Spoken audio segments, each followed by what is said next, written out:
అందరికీ నా హృదయపూర్వక నమస్కారాలండి.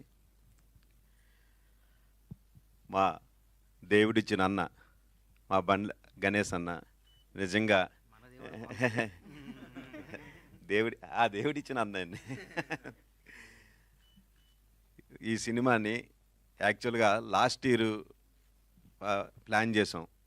అయితే ఆ రోజు మాకు ఏమైంది అన్నారంటే, మేము ఇద్దరం మాట్లాడుకుంటూ గణేష్ అన్న ఏమన్నారంటే, ఇప్పుడు వద్దు, నెక్స్ట్ మనం పవర్లోకి వస్తాం, పవన్ కళ్యాణ్ గారు డెఫినెట్గా పవర్లోకి వస్తాం, మనం ఆ టైంలో చేస్తే ఆ మజా వేరబ్బా, ఆ కిక్కే వేరబ్బా అని ఆయన చెప్పడం, దాన్ని బట్టి యాక్చువల్గా అగ్రిమెంట్ కూడా నాకు మే వరకు ఉంది. మే నేను మళ్ళీ అగ్రిమెంట్ మార్చి సెప్టెంబర్ వరకు ఇచ్చేయండి. నిజంగా ఆయన మనస్ఫూర్తిగా నా హృదయపూర్వక కృతజ్ఞతలు తెలియజేస్తున్నాను. అదేవిధంగా అసలు నేను పవర్ స్టార్ పవన్ కళ్యాణ్ గారి వేరే అభిమానిని.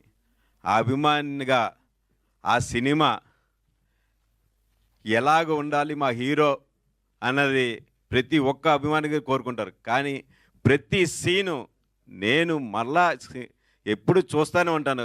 వారానికి ఒకసారి కూడా ఈ సినిమా చూస్తూ ఉంటాను. ప్రతి సీను కూడా ఎక్కడా కూడా హీరోయిజం, ప్రతి సీన్ హీరో గారు ఎంటర్ అయిన కాడి నుంచి ఎండింగ్ వరకు కూడా హీరోయిజం. నిజంగా ఘనత మా డైరెక్టర్ హరీష్ శంకర్ గారికి నిజంగా మా హృదయపూర్వక కృతజ్ఞత సార్.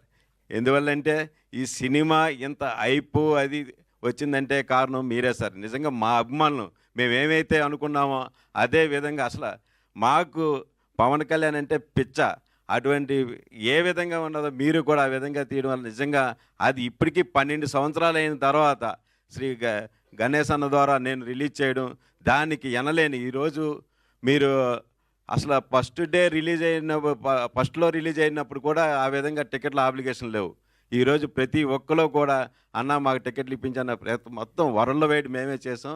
ఎక్కడైనా సరే స్క్రీన్లు పెట్టిన 5 నిమిషాలకి 10 నిమిషాలు ఫుల్స్ అండి. ఎన్ని స్క్రీన్లు అలా పెంచుకుంటూనే ఉన్నాం. ఇప్పుడు సెకండ్ అన్ని థియేటర్లు కూడా ఫుల్స్ అయిపోయి ఇప్పుడు అందరూ కూడా ప్రతి ఒక్కరు కోరుతుంది ఏంటంటే ప్రీమియర్. అసలు రిలీజ్ సినిమాకి ప్రీమియర్ అడుగుతున్నారు. అంటే ఆదివారం వేయమని, వేయండి సార్ ప్రీమియర్ వేయండి ఫ్యాన్స్ అందరూ అడుగుతున్నారు. దాని గురించి కూడా ఆలోచిస్తున్నాం. నిజంగా మనస్ఫూర్తిగా మరొక్కసారి అన్నకి, హరీష్ శంకర్ గారికి, రైటర్ గారు అందరికీ కూడా కృతజ్ఞతలు ఇస్తాను. Thank you sir.